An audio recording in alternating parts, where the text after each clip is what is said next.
Cerita bersambung. Pendekar dari Puncak Merapi, Part 7. Karangan Ki Kusumo. Berita tentang penyerangan harimau belang terhadap Ningrum di tepi hutan Turgo telah tersebar luas di kalangan penduduk Pedukuhan Lohwatu, bahkan juga ke pedukuhan sekitar. Sehingga ketika Jati Pragulo dan Jati Pranowo masuk ke pedukuhan dengan memanggul harimau belang, penduduk pun sudah tahu pasti itu harimau yang menyerang Ningrum. Setiap ada kumpulan orang yang dilewati kedua kakak beradik itu, maka penduduk ramai-ramai mengerumuni ingin melihat dari dekat harimau yang hampir saja menyalakai Ningrum. Sambil takut-takut memegang badan harimau belang yang kaku. Syukur bisa dibunuh. Harimau ini membahayakan bagi kita kalau tidak dibunuh, ujar salah satu yang mencoba memegang kepala harimau. Tapi penduduk yang lain nimbrung. Masih ada satu lagi yang lari. Kita harus waspada dan berjaga-jaga. Lalu yang lain menyaut, kita galakkan ronda malam agar tidak terjadi lagi yang tidak kita inginkan bersama. Mereka pun berjalan sambil menggantikan memikul harimau tersebut menuju rumah Bobo Jati. Sorak-sorai menggema ketika rombongan itu memasuki perempatan dekat pusat pedukuhan.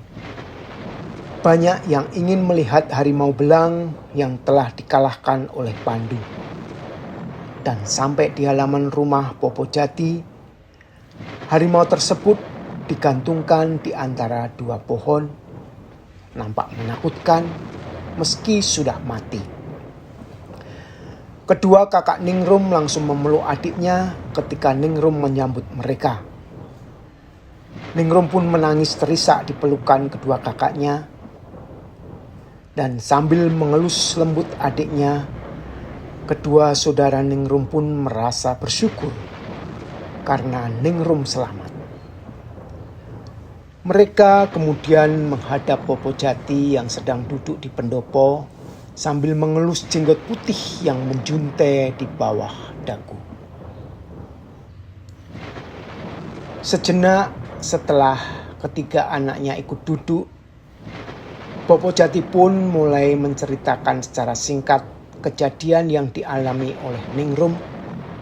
Sambil sekali-sekali Ningrum menambahkan cerita kejadian yang dialami. Sementara di halaman, banyak penduduk yang bergantian menonton harimau belang yang tergantung kaku. Dari kejauhan, Pak Dukuh yang biasa dipanggil Kiseto disertai punggawa pedukuhan pun datang.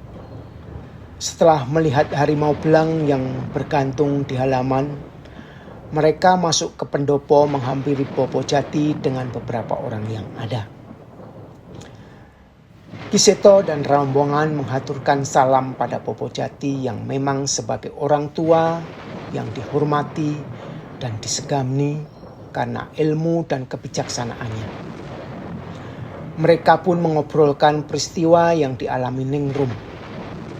Mereka heran karena baru pertama kali terjadi ada harimau berkeliaran di wilayah lereng Merapi.